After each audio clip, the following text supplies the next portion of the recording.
ভারপ্রাপ্ত চেয়ারম্যান তারেক রহমানের স্বদেশ প্রত্যাবর্তন নিয়ে এখনো নানা রকমের আলোচনা চলছে। আমি কয়েকটি বিষয় এর আগেই উল্লেখ করেছি, গতকালও বিস্তারিত অনেকখানি আলোচনা করেছি। আজকে যে প্রসঙ্গটা নিয়ে আলোচনা করতে চাই তার আগে ছোট ছোট কয়েকটা অবজারভেশন আমি।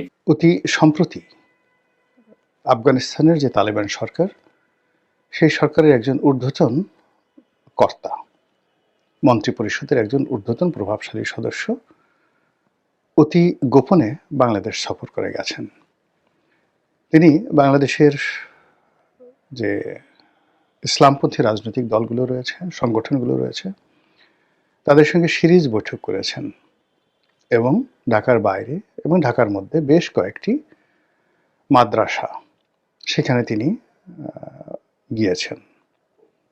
মাদ্রাসার ছাত্র, শিক্ষক সকলের সঙ্গে মত বিনিময় করেছেন। বিষয়টি যখন ঘটে তখন আসলে কেউ কেয়ার করেনি, কিন্তু পরবর্তীতে যখন এই বিষয়টি নিয়ে পশ্চিমা মিডিয়াতে খবর ছাপা হয়, তখন তা নিয়ে রীতিমতো তোলপাড় শুরু হয়ে যায়।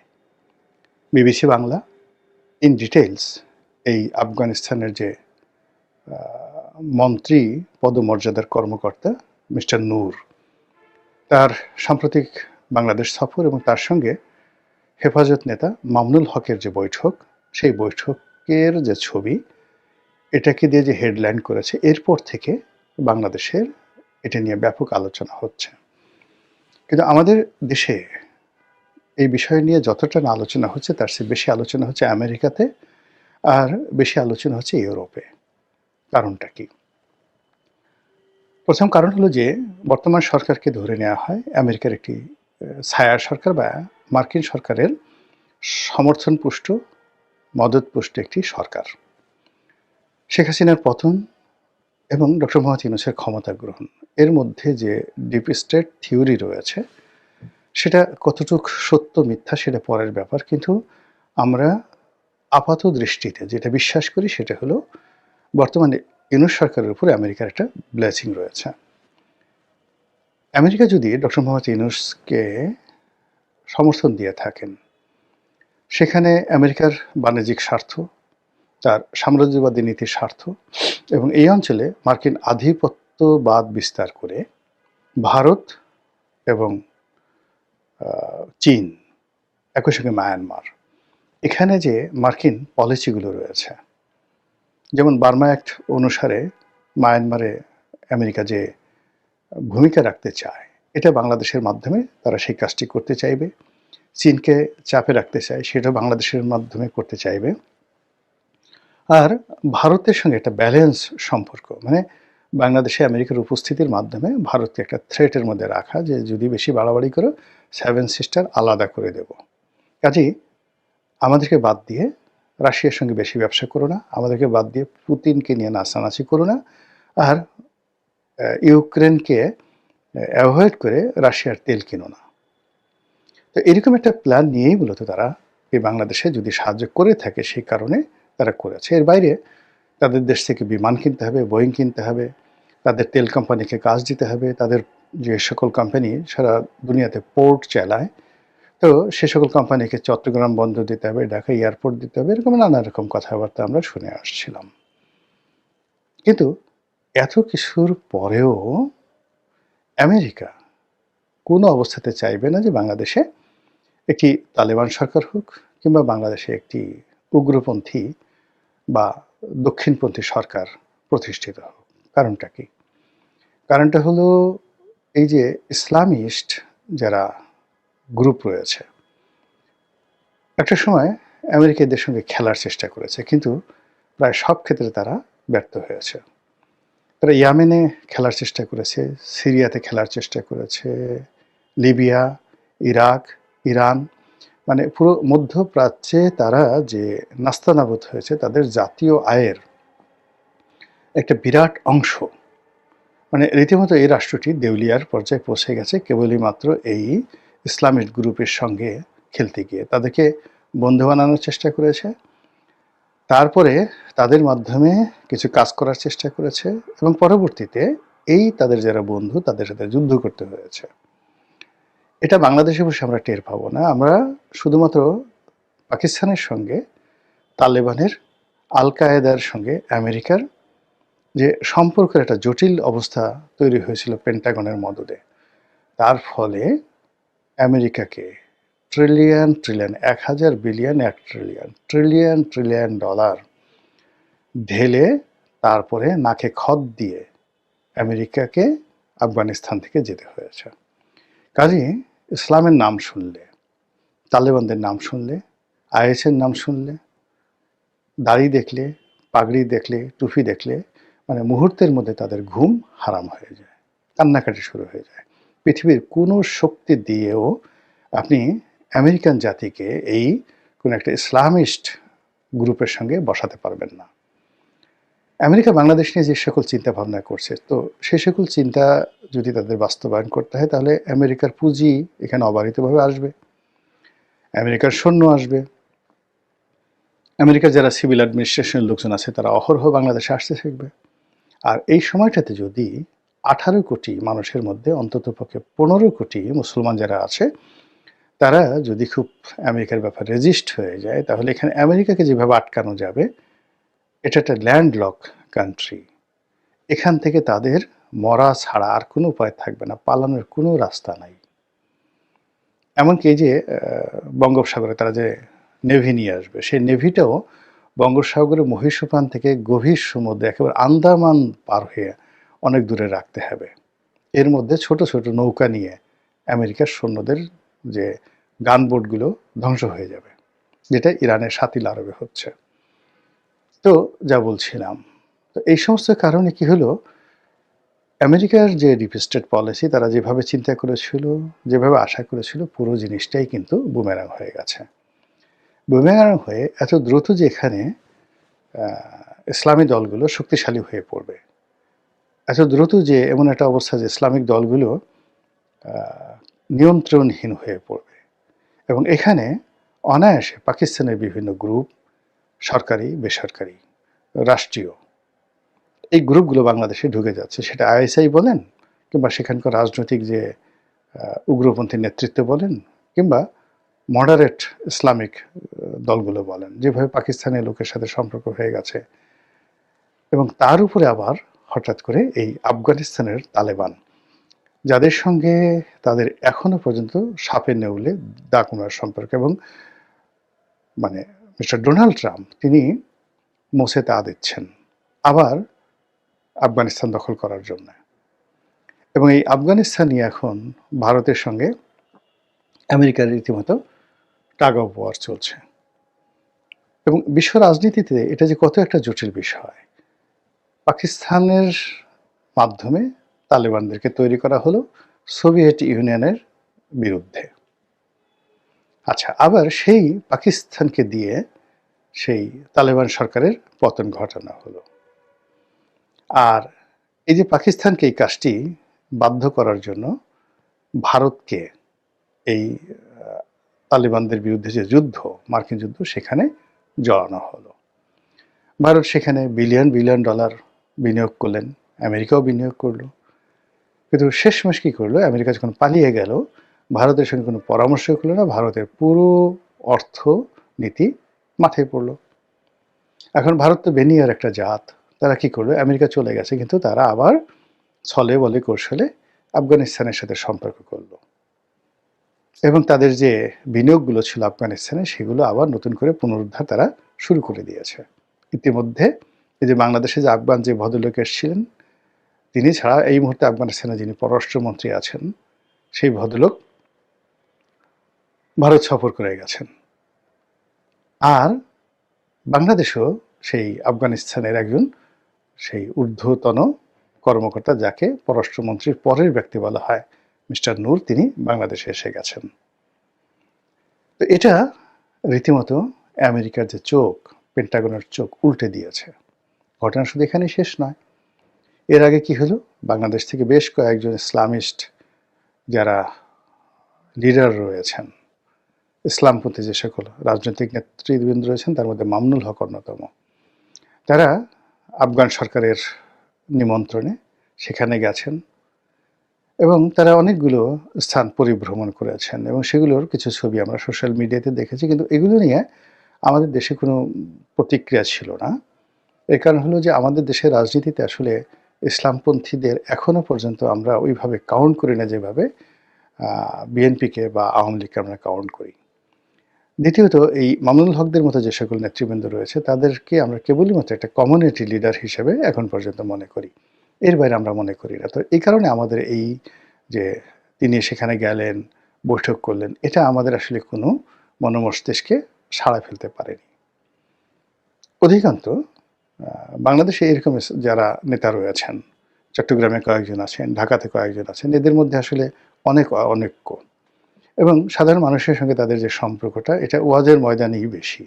বাইরে কোনো পলিটিক্যাল রিলেশনশিপ নেই বললে চলে। দীর্ঘদিন ধরে তিনি মানে মামুনুল হক তার বাবা অনেক চেষ্টা করে আসছেন কিন্তু ওইরকম একটা জায়গাতে তারা পৌঁছতে পারেনি। ফলে আমরা ওটা কাউন্ট করিনি। কিন্তু যেই মুহূর্তে আফগানিস্তানের যারা মানে কর্তা ব্যক্তি এই মুহূর্তে তারা বাংলাদেশের ব্যাপারে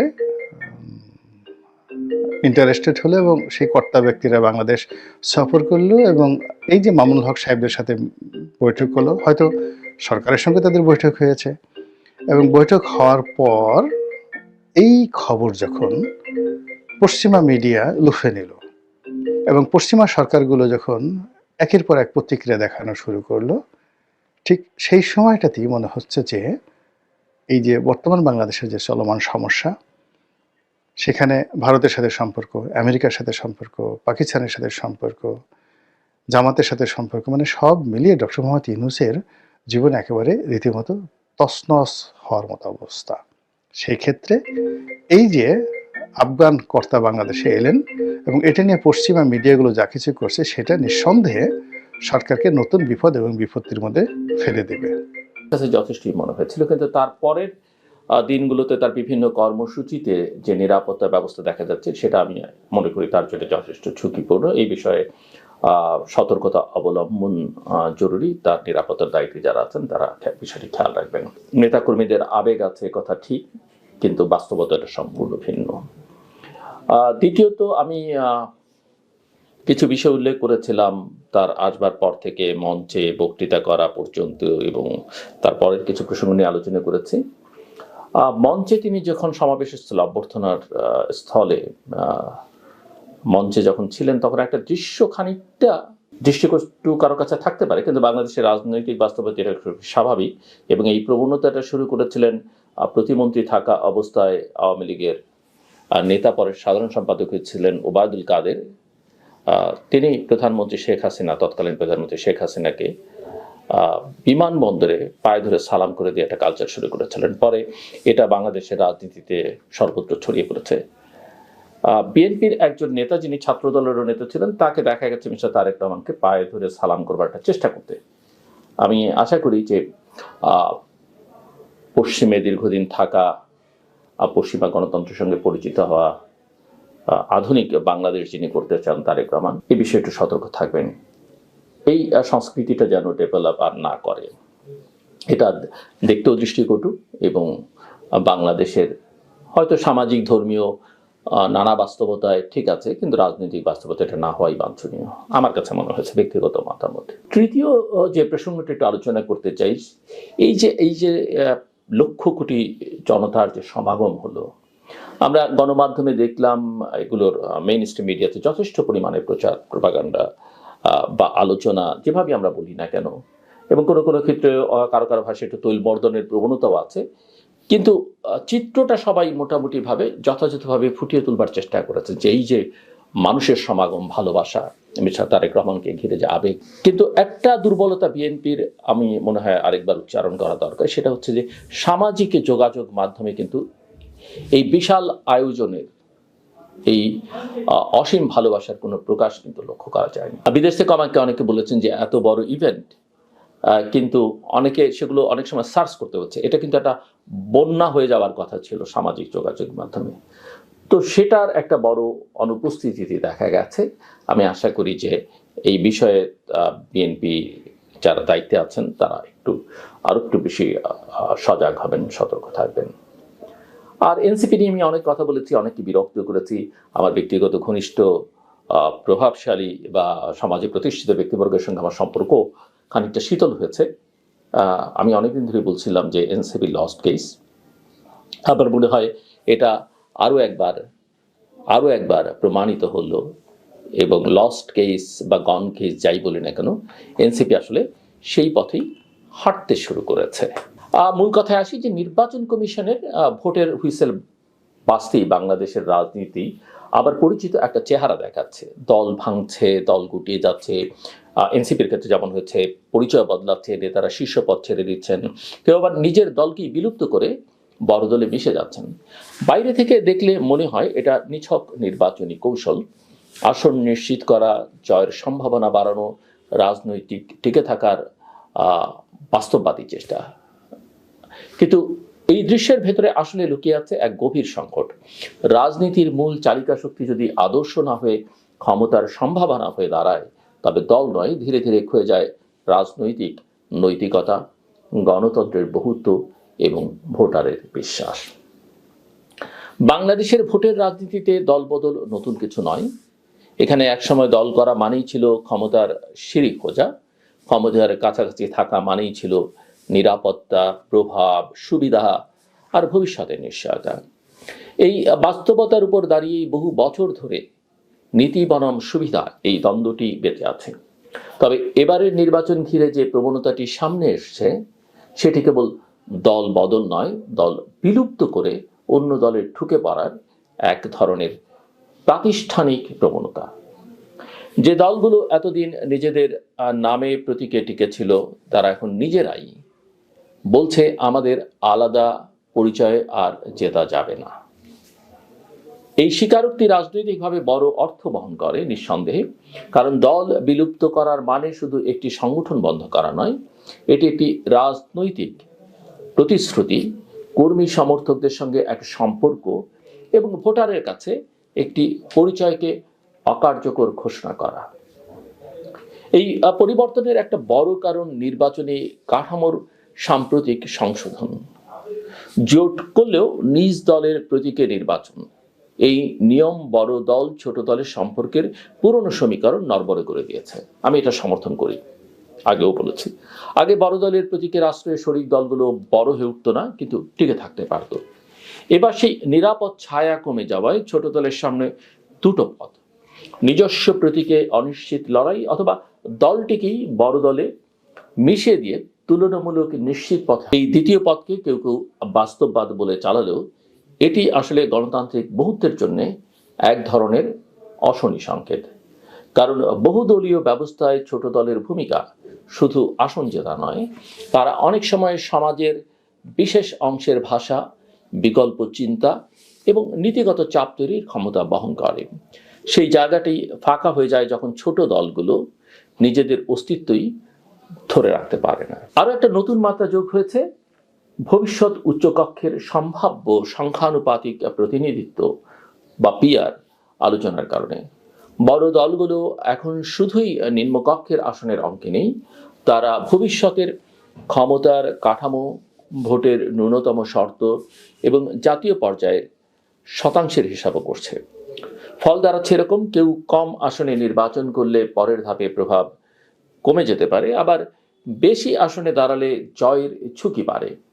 এই জটিল অঙ্কের ভেতরে ছোট দলগুলো আরো বেশি কোণঠাসা। রাজনৈতিক প্রতিযোগিতায় তখন নিজস্ব পরিচয় বড় নয়, কোন ছাতার নিচে দাঁড়ালে বেঁচে থাকা যাবে, এটাই বড় প্রশ্ন হয়ে ওঠে। এই প্রেক্ষাপটে জাতীয় নাগরিক পার্টি, যার কথা একটু আগেই বলছিলাম, এনসিপি নিয়ে বিতর্ক শুধু একটি দলের কৌশলগত সিদ্ধান্তের বিতর্ক নয়, এটি আসলে অভ্যুত্থান পরবর্তী নতুন রাজনীতি ধারণার ভবিষ্যৎ পরীক্ষা। এনসিপি যখন আত্মপ্রকাশ করেছিল, তখন বড় একটি প্রত্যাশা তৈরি হয়েছিল, পুরনো ধারার ক্ষমতা কেন্দ্রিক রাজনীতির বাইরে গিয়ে তারা হয়তো অন্যরকম রাজনৈতিক সংস্কৃতি দাঁড় করাবে। তরুণ নেতৃত্বের শক্তি, নাগরিকের রাজনীতির ভাষা, ইনক্লুসিভতার প্রতিশ্রুতি অর্থাৎ অন্তর্ভুক্তির প্রতিশ্রুতি, এসব ছিল তাদের মূল আকর্ষণ। কিন্তু নির্বাচনের বাস্তবতায় এসে দেখা যাচ্ছে তারা এখন জোটের অঙ্কে আটকে পড়ছে। জামায়াতের সঙ্গে সম্ভাব্য সমঝোতার আলোচনা সেই অঙ্ককে আরো তীব্র করেছে, কারণ এটি পরিচয়ের প্রশ্নকে সামনে এনে দিয়েছে। বাংলাদেশের রাজনীতিতে জামায়াত একটি সংগঠিত শক্তি, কিন্তু একই সঙ্গে অত্যন্ত সংবেদনশীল ও বিতর্কিত শক্তি। মুক্তিযুদ্ধের স্মৃতি, ধর্মভিত্তিক রাজনীতির সীমাবদ্ধতা, নারী অধিকার, সংখ্যালঘু নিরাপত্তা এবং নাগরিক স্বাধীনতার প্রশ্ন, এই সব কিছু মিলিয়ে জামায়াতকে ঘিরে সামাজিক রাজনৈতিক বিভাজন গভীর। ফলে যে দল নতুন বন্দোবস্ত এবং পুরনো ধারার বাইরে যাবার কথা বলে উঠে আসে, সেই দল যদি জোটের সুবিধার জন্য এমন এক শক্তির সঙ্গে সমঝোতায় যায়, তাতে তাদের বিশ্বাসযোগ্যতার উপর দীর্ঘমেয়াদী চাপ পড়ে। কারণ রাজনীতি শুধু একবারের নির্বাচন নয়, রাজনীতি হলো ধারাবাহিকভাবে মানুষকে বোঝানো আপনি কার পক্ষে দাঁড়ান, কোথায় আপোষ করবেন না এবং কোন মূল্যবোধ আপনার সীমানা নির্ধারণ করে। আরেকটি বাস্তবতা হলো আওয়ামী লীগের অনুপস্থিতি এবারের নির্বাচনকে ভিন্ন ধরনের মেরুকরণের দিকে ঠেলে দিচ্ছে। অনেকের ধারণা বিএনপির বিরুদ্ধে নানা শক্তি একত্র হলে একটি নতুন ক্ষমতা কেন্দ্র তৈরি হতে পারে। কিন্তু বাংলাদেশের ভোটের সমাজতত্ত্ব এত সরল নয়। এখানে ধর্ম প্রাণতা আছে, আবার মধ্যপন্থাও আছে। পরিবর্তনের আকাঙ্ক্ষা আছে, আবার স্থিতির প্রয়োজনও আছে। নতুন দলকে মানুষ হঠাৎ করে রাষ্ট্র ক্ষমতা তুলে দেবে এমন ধারণা বাস্তবসম্মত নয়, বিশেষ করে যখন সেই দল নিজের অবস্থান নিয়ে দ্বিধাগ্রস্ত আর তার নেতাকর্মীদের মধ্যে একসঙ্গে থাকার আত্মবিশ্বাসও টালমাটাল। এখানেই বড় দলেরও আত্মসমালোচনার জায়গা আছে। আসন ছাড়, জোটের অঙ্ক, দলকে একক প্রতীক ঘিরে সাজানো, এসব কৌশল নির্বাচনীভাবে কার্যকর হতে পারে, কিন্তু রাজনৈতিকভাবে এটি প্রমাণ করে যে আমাদের দলীয় রাজনীতিতে সাংগঠনিক প্রতিষ্ঠান খুব শক্তিশালী নয়। ব্যক্তি কেন্দ্রিকতা ও প্রতীক কেন্দ্রিকতা বেশি। বড় দলের প্রতীক যেন রাষ্ট্রের দরজা খুলে দেওয়ার চাবি হয়ে গেছে। প্রতীকের বাইরে দলগুলো নিজেদের কর্মসূচি, সামাজিক ভিত্তি, স্থানীয় নেতৃত্বের গ্রহণযোগ্যতা এসব দিয়ে টিকে থাকতে পারছে না। ফলে প্রতীকই হয়ে ওঠে সাফল্যের প্রধান শর্ত। এই সংস্কৃতি টিকে থাকলে ভবিষ্যতে দলগুলো আরো বেশি সুবিধাবাদী হবে, আর আদর্শভিত্তিক রাজনৈতিক প্রতিযোগিতা আরো বেশি দুর্বল হবে। সবচেয়ে বড় ক্ষতি হয় ভোটারের মনে। ভোটাররা রাজনীতিতে আস্থা খোঁজে, কে কোথায় দাঁড়ায়, কোন প্রশ্নে কি অবস্থান নেয়, কোন সংকটে কার দায়বদ্ধতা আছে। কিন্তু যখন একদিনের মধ্যে অবস্থান বদলায়, দল গুটিয়ে যায়, নেতারা এক ছাতা ছেড়ে আরেক ছাতায় ঢুকে পড়ে, তখন রাজনীতির নৈতিক মানচিত্র ঝাপসা হয়। মানুষ ভাবে এখানে কথার মূল্য নেই, এখানে শুধু জয়ের মূল্য।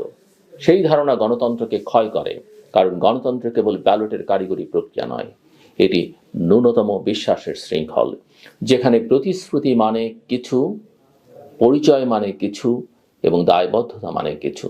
এই পরিস্থিতিতে নতুন রাজনীতি অসম্ভব নয়, কিন্তু তার শর্ত কঠিন। নতুন রাজনীতি মানে দ্রুত ক্ষমতায় যাওয়া নয়, নতুন রাজনীতি মানে ধীরে ধীরে একটি বিশ্বাসযোগ্য প্রতিষ্ঠান গড়ে তোলা, নীতিগত সীমানা স্পষ্ট করা, বিতর্ক ও ভুলকে স্বীকার করার সাহস রাখা এবং কর্মী সমর্থকদের সঙ্গে সম্পর্ককে বাজারের মতো নয়, নৈতিকতার মতো দেখা।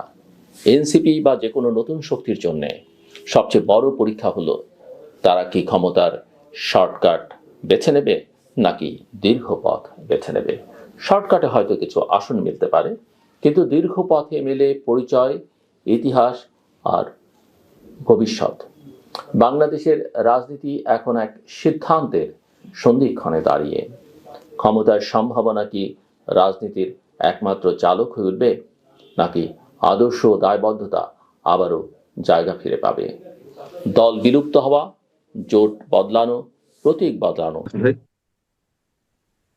জনাব পান্না, আপনি জানেন গত কদিন ধরেই তারেক রহমান দেশে আসার পর থেকে দেশের রাজনীতির যেন নতুন একটা আমরা ধারা দেখছি। কিছু লোককে দেখছি যে তারেক রহমানকে নিয়ে তারা বেশ উচ্ছ্বাসে আছেন, আবার যারা তারেক রহমানের বিরোধী যারা আছেন, বিশেষ করে জামাতে ইসলাম ধরেন অথবা অন্যান্য দলগুলো, তাদের মধ্যে যেন এক ধরনের আমার কাছে মনে হচ্ছে যেটা আর কি, তারা যেন কিভাবে তারেক রহমানের অনেকটা ঝড়ের মতোই তো তারেক রহমান যখন যেখানে যাচ্ছেন বিপুল লোক জনসমাগম হচ্ছে, তাকে দেখার জন্য জনগণের এক ধরনের উৎসুক দেখা যাচ্ছে সবাই। এর বিপরীতে এটাকে কিভাবে হ্যান্ডেল করা যায় তারও একটা যেন আমি মানে চেষ্টা দেখছি। আবার এর মধ্যে যেহেতু নির্বাচন ঘনিয়ে আসছে, নির্বাচনের জোট কিভাবে হবে, প্রার্থী কে হবে, কাকে কে ছাড় দিবে, কার কাছ থেকে কে কতটা আদায় করবে, তারও যেন এক ধরনের প্রতিযোগিতা দেখতে পাচ্ছি। তো সব মিলিয়ে আমার জন্য একটা ব্যাপারটা হতাশাব্যঞ্জক এই কারণে, আমি এখানে দেখছি যে জনগণকে নিয়ে যে রাজনীতি হওয়া উচিত ছিল, এত কিছুর মধ্যে সেই জনগণ যেন অনুপস্থিত। তো এই সব মিলিয়ে তারেক রহমানের আশা, উপস্থিতি এবং তার কারণে অন্য যে রাজনীতি, এই সব মিলে আপনার অবজারভেশনটা কি প্রাথমিকভাবে? আম, মাসুদ ভাই, কথার জন্য মানে কথা আমাদের যে চ্যানেল সেটার জন্য শুভকামনা দর্শকদের পক্ষ থেকে এবং আমার পক্ষ থেকে। আচ্ছা, সেটা হচ্ছে কি যে আমরা দেখেছি, দেখেন 15.5 বছর আওয়ামী লীগের যে শাসন আমল, সেটিতে আহ শেখ হাসিনাকে এক প্রকার ঈশ্বরের পর্যায়ে নিয়ে যাওয়া হয়েছিল আওয়ামী লীগের পক্ষ থেকে। তো বটেই, সাংবাদিকদের একটি শ্রেণীর পক্ষ থেকে, গণমাধ্যম প্রায় সবগুলোই হাতে গোনা দু একটা ছাড়া সবাই ঈশ্বর বন্দনা করছিল শেখ হাসিনাকে কেন্দ্র করে। যারা তুমুল বিরোধিতা করছিল, বিভিন্ন দাবি দেওয়ার জায়গা থেকে সমালোচনা করছিল, তারপরে দেখবেন যে একটা জায়গায় এসে তারা বলছিল যে আমাদের অভিভাবক অমুকের মাতা তমকের মাতা, মানে মাদার অফ হিউম্যানিটি, হ্যান ত্যান, মাননীয় প্রধানমন্ত্রী আপনার কাছে বিচার দিলেন, আপনি একটু দেখবেন, সবকিছুর পরে এক ঈশ্বর বন্দনা। আমি হতাশ এই কারণে আবার সেই জায়গাটিতে বাংলাদেশ যাচ্ছে সর্বস্তরের পক্ষ থেকে। আমি বিরোধিতা জায়গাটিতে পরে আসছি, এর মধ্যে নিশ্চয় আলোচনা হয়েছে, আপনি নিজেও গণমাধ্যমের চরিত্র নিয়ে আলোচনা করেছেন আপনার নিজস্ব পডকাস্ট বা ইউটিউব চ্যানেলে বা টেলিভিশনে বলেছেন। সাংবাদিকরা তো বটেই, আহ বিভিন্ন গোষ্ঠী, মানে আমি ব্যবসায়ী গোষ্ঠী বলতে পারি, আমি সুশীল সমাজ, সোকাল সুশীল সমাজের কথা বলতে পারি, তারা তারেক রহমানের বন্দনা শুরু করে দিয়েছেন। এবং এর মধ্য দিয়ে শেখ হাসিনা যেমন স্বৈরাচারী হয়ে উঠেছিল, এটা ওয়ান অফ দ্য রিজন ছিল, নানান ধরনের এলিমেন্টের মধ্যে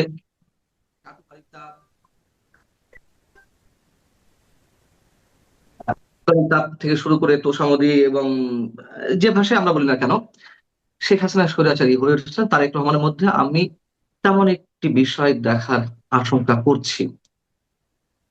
মিডিয়া যে বাড়াবাড়ি করেছে, এটা তো গত কয়েকদিনে আমরা হয়তো মুষ্টিমেয় কয়েক ব্যক্তি আলোচনা করছি। আর বিরোধিতা কথা বলবেন, এই বিরোধিতাকেও আমি দুই ভাবে দেখতে চাই। একটি হচ্ছে সাংঘাতিক একটা চরম নৈরাজ্যমূলক রাজনীতির অবস্থান থেকে, যে এখন সবার অভিন্ন শত্রু বিএনপি, সবার বলতে জামাত, এনসিপি বা যে সোকল্ড ইসলামী দলগুলো আছে, তাদের জায়গা থেকে তুমুল বিএনপি কে আক্রমণ করা হচ্ছে। এটি সত্যি সত্যি নাকি এটা একটা পোর্ট্রেট করার চেষ্টা করা হচ্ছে, আমি জানি না। যে না, বাংলাদেশে বিরোধী মত আছে বা প্রতিযোগিতামূলক রাজনীতি আছে, সেটি দেখানোর চেষ্টা করা হচ্ছে, আমি জানি না। এই জন্য আমি কনফার্ম নই যে কোনো একটিতে। দেখুন, একদিকে তারেক রহমান 71-এর আমাদের যে মহান মুক্তিযুদ্ধ, তার আদর্শে দেশ পরিচালিত হবে এমন কথা তিনি বলছেন, আমাদেরকে উই হ্যাভ এ প্ল্যান এমন কথা বলাচ্ছেন, মানে শোনাচ্ছেন, এবং একটা সমতা ভিত্তিক রাষ্ট্র বিনির্মাণের কথা তিনি আমাদেরকে জানাচ্ছেন যে বিএনপি ক্ষমতা এলে এই করা হবে। আবার পাশাপাশি উগ্র সাম্প্রদায়িকতাবাদ, উগ্রবাদী মৌলবাদী গোষ্ঠী, তাদের বিরুদ্ধে কিন্তু আমরা স্পষ্ট উচ্চারণ শুনতে পারছি না। তখন 24-এর গণ আন্দোলন, আমি এটাকে ছোট করে দেখছি না, তারপরেও তো যথেষ্ট বিতর্কের সৃষ্টি করেছে। উনি আসলে কোথায় কাকে কিভাবে ধরে রাখবে, কার মন জয় করবে, এখনো পর্যন্ত কিন্তু আমাদের কাছে স্পষ্ট নয়। এবং আপনি আপনার চোখে সম্ভবত পড়েছে, Al Jazeera, Eurasia Review, the Statesman, এরা কাছাকাছি একটা লেখা প্রকাশ করেছে, মানে যার যার অবস্থান থেকে, কিন্তু আমার কাছে মানে কাছাকাছি মনে হয়েছে। সেখানে বলছে যে তারেক রহমানের জন্য দুটো চ্যালেঞ্জ। একটা হচ্ছে দলীয় অবস্থান থেকে, তিনি আসলে তার দলীয় অবস্থান থেকে সাধারণ মানুষের কাছে কি মেসেজটা দেওয়ার চেষ্টা করছেন, সাধারণ মানুষের আস্থা তিনি কতটুকু অর্জন করবেন। তিনি একটা অসাম্প্রদায়িক ধর্মনিরপেক্ষ রাষ্ট্র, একাত্তর চেতনার একটা রাষ্ট্র বিনির্মাণ করবেন, সেটার জন্য তিনি কি করতে চান, সেই মেসেজটা যদি সত্যি সত্যি দিতে চান বা দিতে পারেন, তাহলে তারেক রহমানের জন্য অনেক বাধার মধ্যেও হয়তো তার প্রতি মানুষ আকৃষ্ট হবে। আর একটা হচ্ছে জামাতকে তিনি কিভাবে চ্যালেঞ্জ করবেন। জামাত বা উগ্র সাম্প্রদায়িক গোষ্ঠী তারা যে রাজনীতি করছে, সেটার সাথে আবার বিএনপির যে জরিপ, নানান জরিপে কাছাকাছি হাড্ডাহাড্ডি একটা অবস্থান, আহ সেটাকে নিয়ে তারা প্রশ্ন তুলেছে। এবং সবশেষে তারা বলছে যে প্রথম দিকে যে কথাগুলো লিখছে যে তারেক রহমান আগামী প্রধানমন্ত্রী, বিএনপির জন্য জয়লাভটা খুবই সহজ হতে যাচ্ছে, কিন্তু শেষে এসে এসে প্রত্যেকেরই একটা কোশ্চেন, খুব সহজেই কি তারেক রহমান যেতে পারছেন ক্ষমতায়? অর্থাৎ অনেকগুলো কোশ্চেন আছে। এই জন্য আমি বলছি যে বিএনপি এখনো তার নিজের অবস্থানটি ক্লিয়ার করতে পারেনি। নির্বাচন যদি 12ই ফেব্রুয়ারি হয়, হাতে আছে আর মাত্র 1 মাস 8-10 দিন। এবং একটা উদাহরণ দিয়ে আমি শেষ করি এই জায়গাটিতে। আপনি দেখেন যে আমি বলছিলাম তাদের স্ট্যান্ডটি ক্লিয়ার করতে পারছে না। আহ গতকাল কি বার ছিল? শনিবার। শনিবারে যখন হাদির কবর জিয়ারত করতে গেলেন, তখন ওইখানে একজন শিক্ষক তারেক রহমান সন্ত্রাসী, তারেক রহমান দুর্নীতিবাজ, এরকম একটা স্লোগান দিচ্ছিল। তো তাকে বিএনপি নেতাকর্মীরা ধরে শাহবাগ থানায় সোপর্দ করলো। তাকে 54-এ চালান করে দেওয়া হলো। আদালত তাকে কারাগারে পাঠালো। পরবর্তীতে বিএনপির একটি অফিসিয়াল বিবৃতি এলো যে তারা ভিন্ন মতকে সমর্থন করে, যে শিক্ষককে আটক করে কারাগারে দেওয়া হয়েছে তারা কোনোভাবেই সমর্থন করে না, তার নিঃশর্ত মুক্তি দাবি করছে বিএনপি। এর মধ্যে যে কজন সাংবাদিককে আটক করা হয়েছে, আমি অন্যদের কথা বাদ দিলাম যাদের বিরুদ্ধে হত্যা মামলা করা হয়েছে বা যা অনেকের বিরুদ্ধে চাটুকারিতার অভিযোগ আছে আওয়ামী লীগ আমলে, আনিস আলমগীর আপনার সহকর্মী, আমারও সহকর্মী, আমার বড় ভাই, তিনি যে আটক হলেন, অথবা আমি নিজের কথা বলতে হচ্ছে, আমিও যে আটক হয়েছিলাম, আমাদের কারোর পক্ষে কি বিএনপি এই ধরনের কোনো কথা বলেছিল যে না, তাদেরকে আটক করা ঠিক হয়নি, তাদের মুক্তি দাবি করছি? এটি আপনি কষ্টের জায়গা থেকে বলেন বা রাজনৈতিক বিশ্লেষণের জায়গা থেকে বলেন বা সাংবাদিকতার দৃষ্টিকোণ থেকে বলেন, যেই জায়গা থেকে বলেন, এই ক্ষোভটি কিন্তু আমাদের মধ্যে কাজ করতেই পারে। আমাদের মধ্যে কেন দেয়নি আমি সেটা বলছি না, আমাদের জন্য কেন বিবৃতি দেয়নি আমি সেটা বলছি না। আমি বলছি যে বিএনপির এই অবস্থান কেন। আনিস আলমগীর আমার ক্ষেত্রে কি বলেছিল আমি জানি না, আমি তো তখন ভেতরে ছিলাম কারাগারে। আনিস ভাই কিছু বিরুদ্ধে, বলেন? হ্যাঁ দুঃখিত, আপনাদের সময় তারা কোনো মন্তব্যই করেনি? করেনি। আর আনিস ভাইয়ের মধ্যে যেটি করেছে, আমার ক্ষোভটি ওইখানে, আমি ক্ষোভের কথা বলছিলাম। আনিস ভাই সিনিয়র জার্নালিস্ট, তার সম্বন্ধে আমরা কম বেশি সবাই জানি, তাই না? আপনার সম্বন্ধে মানুষ যেমন জানে, আমাদের 2-4 জনকে সেভাবে জানে মানুষ। আনিস ভাই তো আউটস্পোকেন ছিল। তিনি আওয়ামী লীগের যে সমালোচনা করেছেন আওয়ামী লীগের সময়, আওয়ামী লীগ পরবর্তী সময়, এই 24 পরবর্তী সময়, তখন তিনি আওয়ামী লীগের সমালোচনা করছিলেন, কিন্তু এই সরকারের নানান কর্মকাণ্ড নিয়ে তিনি নানান ধরনের প্রশ্ন তুলছিলেন। সেখানে বিএনপি একজন শীর্ষ নেতা, আমি দেখলাম যে একটু টক শোতে বলছেন যে আনিস আলমগীর ফ্যাসিবাদের দোসর হয়ে কথা বলছিলেন, ফ্যাসিবাদের একটা স্পেস তৈরি করার জন্য কথা বলছিলেন। এগুলো আমাদেরকে ক্ষুব্ধ করে, খুব স্বাভাবিক, আমাদেরকে প্রশ্নবিদ্ধ করে যে একজন সাংবাদিক সম্পর্কে এখনো বিএনপি কেন এই মনোভাব। অথচ ওই শিক্ষকের পক্ষে কথা বলেছে, নিশ্চয়ই আমি সাধুবাদ জানাই, কিন্তু স্ট্যান্ড ক্লিয়ার না, তাই না? এইখানে আমি বলছি নানান ইস্যুতে বিএনপি তার স্ট্যান্ড ক্লিয়ার করতে পারছে না, এটি মানুষের মধ্যে অনেক প্রশ্ন তৈরি করবে। জি, আপনি এটা ঠিকই বলেছেন। আগামী দিনগুলোতে আমাদের আসলে আমরা দেখবো যে বিএনপি আসলে কি মানে সব বিষয়ে একই ধরনের ঘটনা যখন ঘটবে, তখন কারোর জন্য বলবে, কারোর জন্য বলবে না, এটা আসলে মানুষের মনে কিন্তু প্রশ্ন জন্ম দেয়। যাই হোক, আমি এখন একটু আগামী দিনগুলোতে বিএনপি কি করে না করে এটা নিয়ে আমরা হয়তো দেখতে পাবো। আগামী দিনগুলোতে নির্বাচন নিয়ে আলোচনা হবে। এখনো নির্বাচন নিয়ে জোট, কার সঙ্গে কাকে কটা আসন ছাড় দিবে, এটা নিয়েও বিএনপি কিন্তু বেশ কিছু ঘটনা এর মধ্যে ঘটিয়েছে। যেমন আমরা দেখেছি খুব অন্যান্য দল যারা নিজের ছেড়ে বিএনপিতে যোগ দিয়েছে, যোগ দিয়ে নমিনেশন পেয়েছে, আমরা ওই দলগুলোর সমালোচনা করছি যে তারা নিজেদের আদর্শ ত্যাগ করে কিভাবে নতুন একটা দলে যোগ দিচ্ছে কেমন একটা প্রতীক পাওয়ার জন্য। কিন্তু এর বিপরীত দিকটাও কিন্তু আছে। বিএনপি বা কেমন যে একজন লোককে নিচ্ছে, একজন সে যখন নিচ্ছে তখন তো দল, যেমন আমি রাশেদ খানের কথা বলি, তারা তো রাশেদ খানকে নিচ্ছে, তারা তো গণ অধিকার পরিষদ পুরোটা তার সঙ্গে যোগ দেয়নি।